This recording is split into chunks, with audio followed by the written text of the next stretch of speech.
Hello प्यारे दोस्तों, कैसे हैं आप सभी के मैं आपके प्यारे channel the success point at the rate पे एक बार फिर से आपका स्वागत करता हूं। दोपहर के 2 बज चुके हैं और समय हो चुका है भारतीय संविधान और राज्य व्यवस्था पर अध्ययन करने का। इससे पहले भी हम लोगों ने काफ़ी महत्वपूर्ण प्रश्नों को देखा है जो कि आपके एग्ज़ाम के लिहाज से काफ़ी इंपॉर्टेंट हैं। और ये जो प्रश्न आपके बीच में डिस्कशन किया जा रहा है, ये UPSC, UPPSC, TGT, PGT, bank या अदर कोई भी वनडे एग्ज़ाम या कॉम्पिटिटिव एग्ज़ाम की अगर आप तैयारी करते हैं तो उन सभी के लिए महत्वपूर्ण साबित होगा। तो the success point at the rate ने ठाना है सफलता आपको दिलाना है।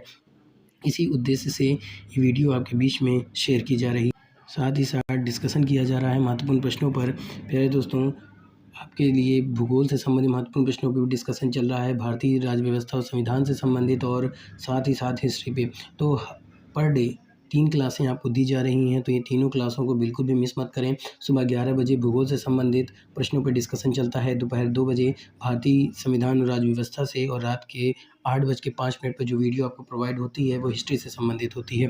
तो वीडियो को ज़्यादा से ज़्यादा शेयर कीजिए, लाइक कीजिए। वीडियो आपको कैसी लगती है कमेंट में ज़रूर बताएँ। शेयर करेंगे तो क्या पता आपके एक छोटे से प्रयास से ये वीडियो ऐसे लोगों तक पहुंच जाए जिसको बहुत ज़्यादा ज़रूरत है दोस्तों। क्योंकि लोगों को जोड़िए, जब वो जुड़ेंगे तब वो लोग देखेंगे। जब ज़्यादा से ज़्यादा लोग देखेंगे दोस्तों तो हमारा मनोबल बढ़ेगा, हम और अच्छा करने का प्रयास करेंगे। चलिए देखते हैं भारतीय संविधान और राज्य व्यवस्था के अंतर्गत आज कौन से महत्वपूर्ण प्रश्नों को रखा गया है। तो आज का पहला प्रश्न क्या पूछ रहा है प्यारे दोस्तों कि संघीय सरकार, तो आज का पहला प्रश्न है दोस्तों कि संघीय सरकार को अन्य किस नाम से जाना जाता है। पहला विकल्प क्या कह रहा है, कैबिनेट सरकार, उत्तरदायी सरकार, सरकार का वेस्ट मिनिस्टर रूप, या फिर उपर्युक्त सभी दोस्तों। ठीक है, संसदीय सरकार को अन्य किस नाम से जाना जाता है। बहुत ही लाजवाब प्रश्न है। ऐसे ही प्रश्न आपको देखने को मिलेंगे सिर्फ और सिर्फ the success point at the rate पे। इसलिए जुड़िए, महत्वपूर्ण प्रश्नों को प्राप्त करने का लाभ उठाएं और अपने सिलेक्शन को सुनिश्चित करिए। जिस तरह से बूंद बूंद से सागर बढ़ता है, ठीक उसी तरह से अगर आप एक एक कदम आगे बढ़ते चलेंगे तो एक दिन सफलता आपके कदम जरूर चूमेगी। तो संसदीय सरकार को अन्य किस नाम से जाना जाता है, कैबिनेट सरकार, उत्तरदायी सरकार, सरकार का वेस्ट मिनिस्टर रूप, या उपर्युक्त सभी। तो याद रखिएगा, संसदीय सरकार को कैबिनेट सरकार, उत्तरदायी सरकार तथा वेस्ट मिनिस्टर मॉडल भी कहा जाता है। याद रखिएगा, ये जो संसदीय सरकार होती है उसको हम कैबिनेट सरकार, उत्तरदायी सरकार और सरकार का वेस्ट मिनिस्टर रूप भी कहा जाता है। तो इसका सही उत्तर क्या हो जाएगा, उपर्युक्त सभी, यानी कि डी विकल्प सही हो जाएगा प्यारे दोस्तों। तो D is the right answer for this question, और ये क्या हो जाएगा, इंपॉर्टेंट हो जाएगा। अगला प्रश्न क्या है प्यारे दोस्तों कि निम्न में से कौन सी विशेषता संसदीय सरकार की नहीं है। याद रखिएगा, कौन सी विशेषता है जो संसदीय सरकार की नहीं है। पहला क्या कह रहा है कि निचले सदन का विघटन, दूसरा कह रहा है कि सामूहिक उत्तरदायित्व, तीसरा है प्रधानमंत्री का नेतृत्व, और चौथा क्या है, एकल कार्यकारिणी। ठीक है दोस्तों, तो निम्न में से कौन सी विशेषता है जो संसदीय सरकार की नहीं है। बहुत ही लाजवाब प्रश्न दोस्तों। तो निचले सदन के विघटन की बात करें तो यह संसदीय प्रणाली की विशेषता मानी जाती है।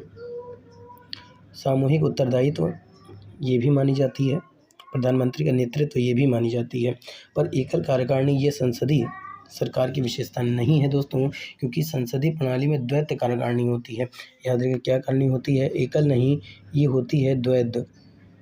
कौन सी होती है दोस्तों, तो द्वैत कार्यकारिणी होती है। याद रखिएगा, जो संसदीय सरकार है उसके द्वैत कारिणी, ठीक है, द्वैत कारिणी होती है। ठीक है, तो आपका विकल्प कौन सा सही हो जाएगा, डी विकल्प यहाँ पे सही माना जाएगा पहले दोस्तों कि यही पूछा है कौन सा नहीं है। तो D is the right answer for this question, और ये क्या हो जाएगा, इंपॉर्टेंट हो जाएगा। चलते हैं अगले प्रश्न की तरफ। अगला प्रश्न क्या पूछ रहा है पहले दोस्तों उसको देख लेते हैं। तो अगला प्रश्न है कि निम्न में से कौन राष्ट्रपति शासन व्यवस्था का गुण नहीं है। दोस्तों समझ में आ रही, निम्न में से कौन राष्ट्रपति शासन का गुण नहीं है, मेरिट नहीं है।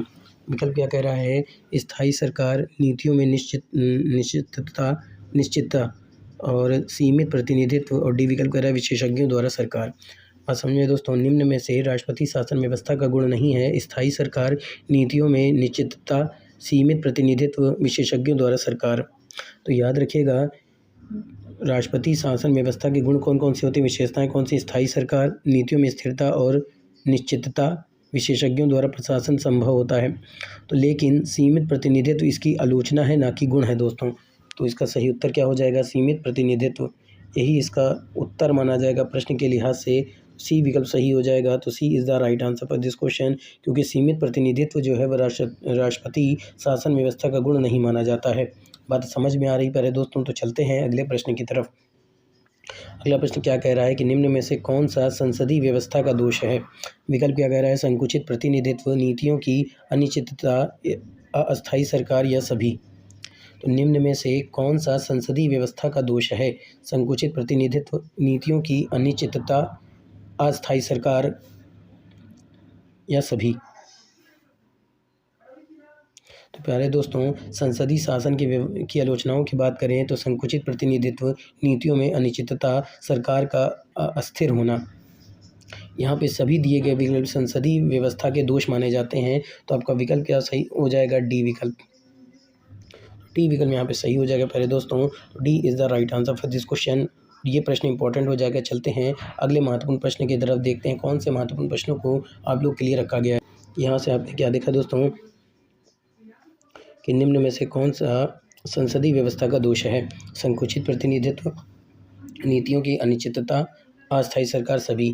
तो इसमें सभी जो है वो संसदीय व्यवस्था के दोष हैं। तो आपकी डी विकल्प सही हो जाएगा। तो D is the right answer for this question. और प्रश्न क्या हो जाएगा दोस्तों? इंपॉर्टेंट हो जाएगा। अगला प्रश्न क्या है? निम्न में से कौन राष्ट्रपति शासन व्यवस्था की विशेषता नहीं है? प्रधानमंत्री का शासन, एकल कार्यकारिणी, एकल सदस्यता, निचला सदन विघटित न होना। तो निम्न में से कौन राष्ट्रपति शासन व्यवस्था की विशेषता नहीं मानी जाती है? बात समझ में आई दोस्तों? निम्नलिखित में से कौन राष्ट्रपति शासन की व्यवस्था नहीं मानी जाती? प्रधानमंत्री का शासन, एकल कार्यकारिणी, एकल सदस्यता, निचला सदन विघटित ना होना। बात समझ में आई दोस्तों? तो याद रखिएगा इसका सही उत्तर क्या होगा। देखिए, संघीय सरकार की मुख्य विशेषता में आता है लिखित संविधान, संविधान की सर्वोच्चता, ठीक है, स्वतंत्र न्यायपालिका, कार्यपालिका एकल होती है, निचला सदन, जैसे अमेरिका में प्रतिनिधित्व सदन को राष्ट्रपति मनमाने ढंग से भंग नहीं कर सकता। लेकिन प्रधानमंत्री का शासन संसदीय प्रणाली की विशेषता है, न कि राष्ट्रपति प्रणाली की। तो यही उसका उत्तर माना जाएगा, प्रधानमंत्री का शासन। तो आपका ए विकल्प क्या हो जाएगा भाई दोस्तों? सही हो जाएगा इस प्रश्न के अकॉर्डिंग। तो A is the right answer for this question. और ये प्रश्न क्या हो जाएगा? इंपॉर्टेंट हो जाएगा। अगले प्रश्न को देखते हैं पहले दोस्तों। अगला प्रश्न क्या है? निम्न में से कौन सी विशेषता संघीय सरकार की नहीं है? क्या है? लिखित संविधान, संविधान की सर्वोच्चता, स्वतंत्र न्यायपालिका। संघीय सरकार की विशेषता नहीं है। शायद मैंने इसे पिछले वाले प्रश्न में इस प्रश्न का भी उत्तर आपको दे दिया था कि जो संघीय सरकार की विशेषता नहीं है, लिखित संविधान, लचीला संविधान, संविधान की सर्वोच्चता, स्वतंत्र न्यायपालिका। पहले दोस्तों, इसमें जो सरकार की विशेषताएं होती हैं वो लिखित संविधान होता है, लचीला संविधान की सर्वोच्चता होती है, स्वतंत्र न्यायपालिका होती है, ठीक है, पर लचीला संविधान नहीं होता। तो संघीय सरकार की विशेषता नहीं है, ये आपसे पूछ रहा है, तो क्या हो जाएगा? लचीला संविधान। तो आपका बी विकल्प क्या हो जाएगा पहले दोस्तों? सही माना जाएगा। तो B is the right answer for this question. और ये क्या हो जाएगा? इंपॉर्टेंट हो जाएगा। अगला प्रश्न क्या कह रहा है कि संघीय सरकार वह होती है जिसमें समस्त शक्तियाँ एवं कार्य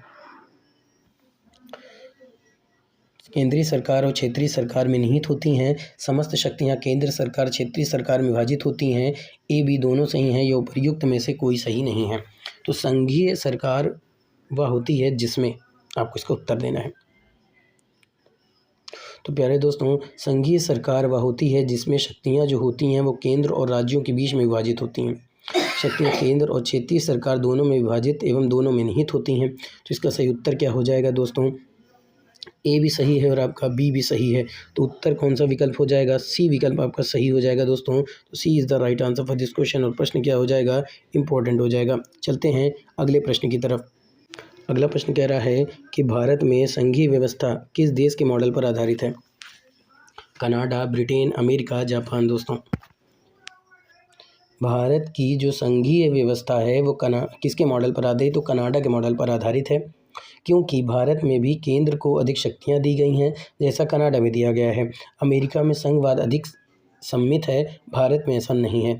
तो याद रखिएगा कि संघीय व्यवस्था किस मॉडल पर आधारित है? तो कनाडा के मॉडल पर आधारित है। किसके मॉडल पर आधारित है? कनाडा देश के मॉडल पर आधारित है, याद रखिएगा। तो ए विकल्प सही हो जाएगा। तो A is the right answer for this question और ये हो जाएगा इंपॉर्टेंट।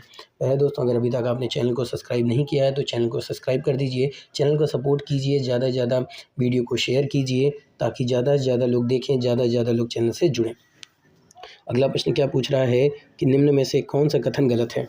पहला कह रहा है लोकसभा भारत के लोगों का प्रतिनिधित्व करती है। दूसरा क्या कह रहा है, राज्यसभा राज्यों का प्रतिनिधित्व करती है। केवल केंद्र सूची में इस समय 98 विषय हैं।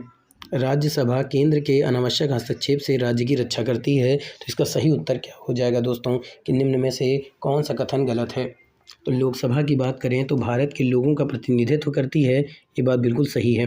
राज्यसभा राज्यों का प्रतिनिधित्व करती है, ये भी बिल्कुल सही बात है। केवल केंद्र सूची में इस समय 98 विषय हैं, तो ये गलत हो जाएगा दोस्तों, क्योंकि इस समय वर्तमान की बात करें तो केंद्र में 100 विषय हैं दोस्तों।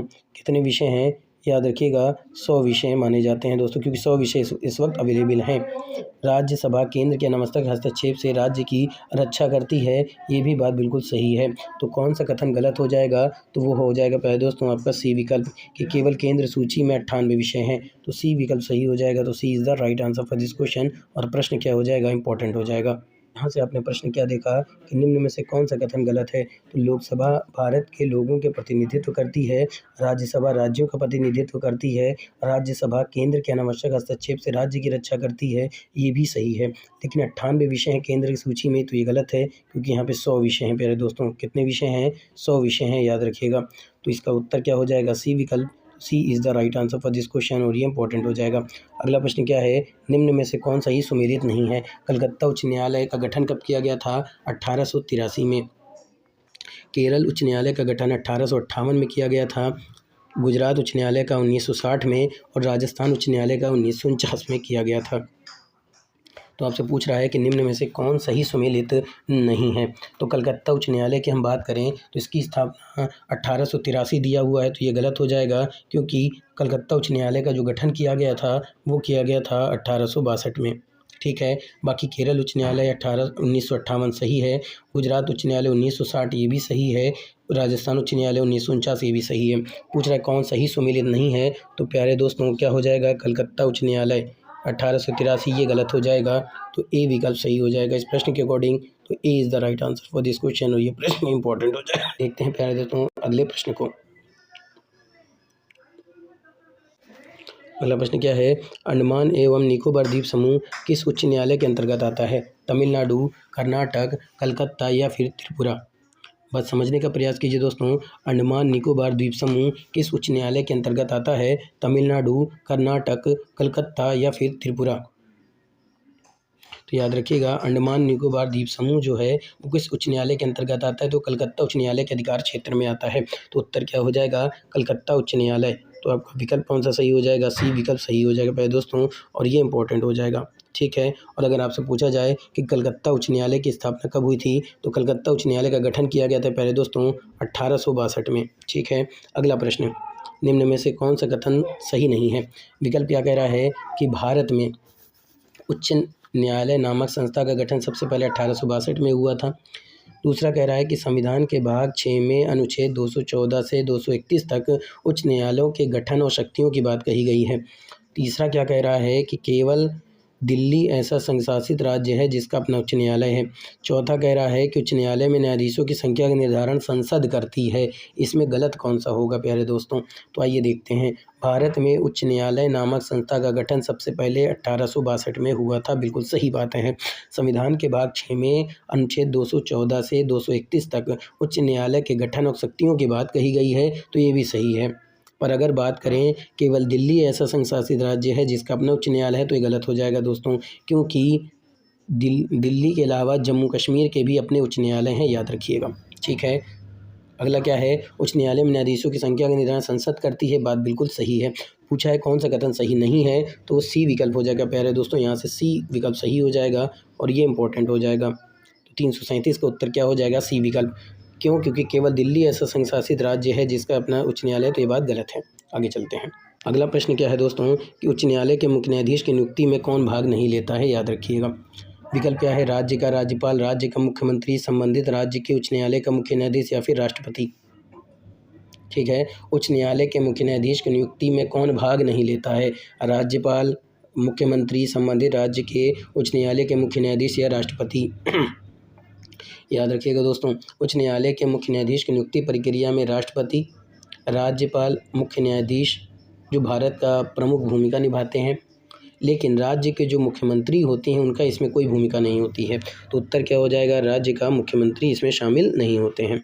तो बी विकल्प आपका सही हो जाएगा प्यारे दोस्तों। तो B is the right answer for this question.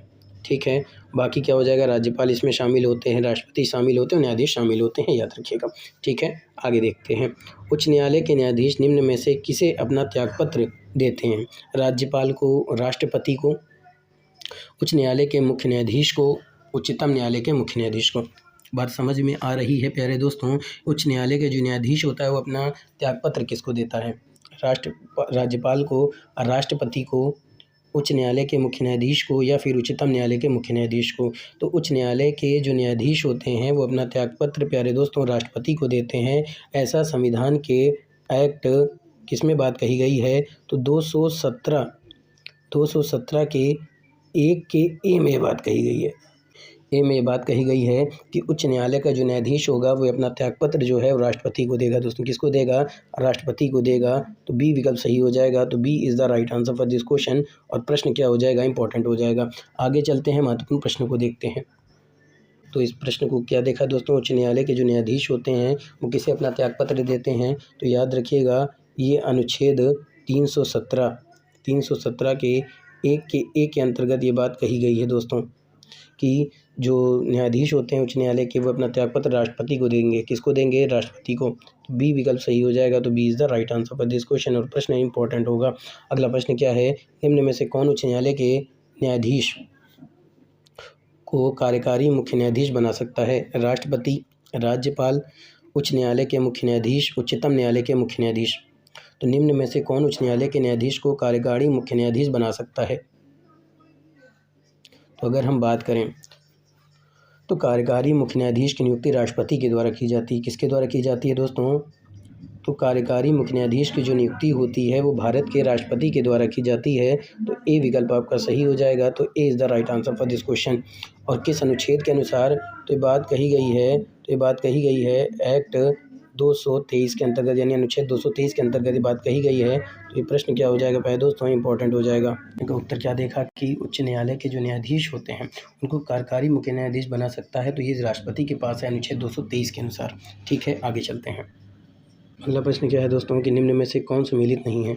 अनुच्छेद 214 की बात करें तो ये राज्यों के लिए उच्च न्यायालय का गठन करता है। अनुच्छेद 216 उच्च न्यायालय का गठन। अनुच्छेद 221 उच्च न्यायालय के न्यायाधीशों की शपथ ग्रहण से संबंधित है। 223 कार्यकारी मुख्य न्यायाधीश की नियुक्ति से संबंधित है। तो निम्न में से कौन सम्मिलित नहीं है? 214 राज्यों के लिए उच्च न्यायालय, बात बिल्कुल सही है। 216 जो है न्यायालय का गठन करता है, उच्च न्यायालय का गठन। 221 उच्च न्यायालय के न्यायाधीशों की शपथ, तो ये गलत हो जाएगा पहले दोस्तों, क्योंकि ये उच्च न्यायालय के न्यायाधीशों और वेतन एवं भत्ते से संबंधित है, न कि शपथ ग्रहण से। और 223 ये बिल्कुल सही है, इससे पहले भी अभी हम लोग डिस्कशन किया है। तो इनमें से कौन सम्मिलित नहीं है? तो वो सी विकल्प होगा पहले दोस्तों, सी सम्मिलित नहीं है। ये इंपॉर्टेंट हो जाए, क्यों? क्योंकि अनुच्छेद 221 में उच्च न्यायालय के न्यायाधीशों की शपथ ग्रहण की बात ये कह रहा है, जबकि वेतन भत्ते का उल्लेख किया गया है। अगला प्रश्न है, उच्च न्यायालय के न्यायाधीशों की नियुक्ति के लिए कम से कम कितनी उम्र होनी चाहिए? उच्च न्यायालय के न्यायाधीशों की नियुक्ति के लिए न्यूनतम आयु की शर्त संविधान में निर्धारित नहीं है। शर्त केवल यह है कि अनुच्छेद 217 में बात कही गई है कि वह भारत का नागरिक हो, कम से कम 10 वर्ष तक किसी उच्च न्यायालय में अधिवक्ता रहा हो, या कम से कम 10 वर्ष तक किसी न्यायिक पद पर रहा हो। इसमें न्यूनतम आयु का कोई उल्लेख नहीं किया गया है। इसका सही उत्तर क्या होना चाहिए? तो उच्च न्यायालय के न्यायाधीशों की नियुक्ति के लिए कम से कम कितनी उम्र होनी चाहिए? 30 वर्ष, 35 वर्ष, 45 वर्ष, या फिर कोई सीमा निर्धारित? तो इसमें प्यारे दोस्तों कोई सीमा निर्धारित नहीं की गई है। तो उत्तर क्या हो जाएगा? डी विकल्प। तो D is the right answer for this question. और प्रश्न क्या हो जाएगा? इंपॉर्टेंट हो जाएगा। चलते हैं अगले प्रश्न की तरफ प्यारे दोस्तों। लाजवाब प्रश्न है, प्रश्नों का फ़ायदा उठाएं जिससे कि आपका सिलेक्शन सुनिश्चित हो। अगला प्रश्न प्यारे दोस्तों, निम्न में से किस संविधान संशोधन के आधार पर राष्ट्रपति को भारत के किसी विशेष भाग पर राष्ट्रपति आपात लगाने का अधिकार मिल गया था? बहुत ही अच्छा प्रश्न है दोस्तों। ऐसे ही प्रश्न आपको एग्ज़ाम में देखने को मिलते हैं और ऐसे ही प्रश्न की तैयारी आपको सिर्फ और सिर्फ the success point at the rate ही करा सकता है। तो किस संविधान संशोधन के आधार पर राष्ट्रपति को भारत के किसी विशेष भाग पर राष्ट्रीय आपात लगाने का अधिकार मिल सकता है या मिल गया था? 38वें संविधान संशोधन, 40वें संविधान संशोधन, 42वें संविधान संशोधन या फिर 62वें संविधान संशोधन। तो याद रखिएगा किस संशोधन के आधार पर ये पूछ रहा है। तो याद रखिएगा 42वें संविधान संशोधन अधिनियम 1976 में ये बात कही गई थी कि जिसमें यह स्पष्ट किया गया कि राष्ट्रीय आपात पूरे देश या किसी हिस्से में लगाया जा सकता है, लेकिन किसके द्वारा? तो राष्ट्रीय आपातकाल लगाने का अधिकार किसको मिला? ये मेरा प्यारे दोस्तों राष्ट्रपति को ये प्राप्त हुआ। और ये कौन सा संविधान संशोधन है? तो ये 42वें संविधान संशोधन के अंतर्गत। तो c is the right answer for this question. और प्रश्न क्या हो जाएगा? इंपॉर्टेंट हो जाएगा। अगला प्रश्न क्या है कि राष्ट्रीय आपातकाल की घोषणा करने के लिए सशस्त्र विद्रोह शब्द को संविधान में कब जोड़ा गया था? राष्ट्रीय आपातकाल की घोषणा करने के लिए जो सशस्त्र विद्रोह शब्द है उसको कब जोड़ा गया था प्यारे दोस्तों? आपका विकल्प क्या कह रहा है? 44वें संविधान संशोधन अधिनियम द्वारा, 42वें संविधान संशोधन अधिनियम के द्वारा, 40वें संविधान संशोधन अधिनियम के द्वारा, 38वें संविधान संशोधन अधिनियम के द्वारा। तो राष्ट्रीय आपातकाल की घोषणा के लिए सशस्त्र जो विद्रोह शब्द है वो संविधान में कब जोड़ा गया था, ये आपसे प्रश्न पूछा जा रहा है। तो पहले संविधान में यह शब्द आंतरिक उपद्रव था। याद रखिएगा ये जो सशस्त्र विद्रोह है इसको दूसरे नाम से यानी आंतरिक उपद्रव के नाम से जाना जाता था। कौन से नाम से? आंतरिक उपद्रव। आंतरिक उपद्रव, ठीक है दोस्तों, आंतरिक उपद्रव के नाम से जाना जाता था। पर 44वें संविधान संशोधन के अधिनियम जो हुआ इसके द्वारा इसको बदल कर क्या कर दिया गया? सशस्त्र विद्रोह कर दिया गया। तो आपका ए विकल्प सही हो जाएगा प्यारे दोस्तों। और ये 44वां संविधान संशोधन अधिनियम कब हुआ था? तो ये 1978 में हुआ था। बात समझ में आ रही प्यारे दोस्तों? चलते हैं अगले महत्वपूर्ण प्रश्न की तरफ। तो आपने यहाँ से क्या देखा प्यारे दोस्तों कि राष्ट्रीय आपातकाल की घोषणा के लिए सशस्त्र विद्रोह शब्द को संविधान में कब जोड़ा गया था? तो ये 44वें संविधान संशोधन अधिनियम के द्वारा जोड़ा गया था। और ये हुआ कब था? तो 1978 में हुआ था। तो ए विकल्प सही हो जाएगा। तो ये इंपॉर्टेंट हो जाएगा। साथ ही एक बात और मैंने कही कि सशस्त्र विद्रोह को किस नाम से जानते थे? तो ये आंतरिक उपद्रव के नाम से जाना जाता था। इनको इसको जानते थे आंतरिक उपद्रव के नाम से जानते थे, उपद्रव के नाम से जानते थे। ठीक है, अगला प्रश्न क्या है कि युद्ध, बाह्य आक्रमण और सशस्त्र विद्रोह की स्थिति में कौन सा आपातकाल लगाया जाएगा? 356, 352 या फिर 360 या इनमें से कोई नहीं? बस समझ में दोस्तों, युद्ध हो, चाहे बाह्य आक्रमण हो, चाहे सशस्त्र विद्रोह हो, इन सभी का जो आपातकाल लगाया जाएगा वो लगाया जाएगा अनुच्छेद 352 के अंतर्गत। ये बात कही गई है। किसके? 352। तो बी विकल्प सही हो जाएगा। तो B is the right answer for this question. और ये क्या हो जाएगा भाई दोस्तों? इंपॉर्टेंट हो जाएगा। चलते हैं अगले प्रश्न की तरफ। अगला प्रश्न क्या है कि स्वतः निरस्त नहीं होते हैं? अनुच्छेद 19, अनुच्छेद 20, अनुच्छेद 21 या फिर बी और सी दोनों? कौन से अनुच्छेद हैं जो निरस्त नहीं होते हैं? याद रखिएगा आपातकाल की स्थिति अगर आती है तो अनुच्छेद 19 स्वतः निलंबित हो जाता है बाह्य आक्रमण के आधार पर लगाए गए आपातकाल में। पर अनुच्छेद 20 और 21 जो हैं प्यारे दोस्तों वो निलंबित नहीं होते हैं। वे केवल राष्ट्रपति के विशेष आदेश यानी अनुच्छेद यानी एक्ट की अगर हम बात करें तो एक्ट 359 के अनुसार यानी अनुच्छेद 359 के द्वारा ही असरग्रस्त हो सकते हैं, वह पूर्णता नहीं होते। ठीक है, 20 और 21 की बात कही गई तो उत्तर क्या हो जाएगा? बी एंड सी। तो यानी डी विकल्प यहाँ पे सही माना जाएगा। D is the right answer for this question. और ये प्रश्न क्या हो जाएगा प्यारे दोस्तों? इंपॉर्टेंट हो जाएगा। ठीक है, अगले महत्वपूर्ण प्रश्न को देखते हैं। तो निम्न में से कौन सा कथन सही नहीं है? निम्न में से कौन सा कथन सही नहीं है? तो विकल्प क्या कह रहा है कि अनुच्छेद 19 के मूल अधिकारों को युद्ध अथवा बाह्य आक्रमणों के आधार पर घोषित राष्ट्रीय आपातकाल में ही निलंबित किया जा सकता है। दूसरा कह रहा है कि अनुच्छेद 19 के मूल अधिकारों को सशस्त्र विद्रोह के आधार पर घोषित राष्ट्रीय आपातकाल में निलंबित नहीं किया जा सकता। और तीसरा कह रहा है जब राष्ट्रीय आपातकाल समाप्त हो जाता है अनुच्छेद स्वतः पुनर्जीवित हो जाता है, पुनर्जीवित। और डी विकल्प जब राष्ट्रीय आपातकाल लागू किया जाता है अनुच्छेद 19 के मूल अधिकार राष्ट्रपति के अंतर्गत आ जाते हैं। तो इसमें से कौन सा सही नहीं है? तो याद रखिएगा पहला तो बिल्कुल सही है, निलंबित हो जाते हैं।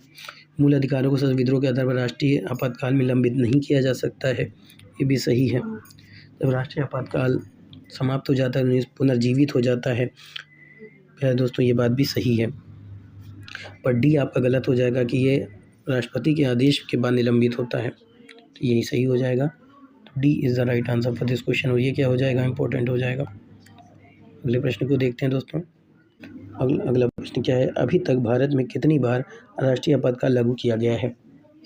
देश में अभी तक कितनी बार राष्ट्रीय आपातकाल लगाया गया है? 2 बार, 3 बार, 4 बार या फिर 5 बार?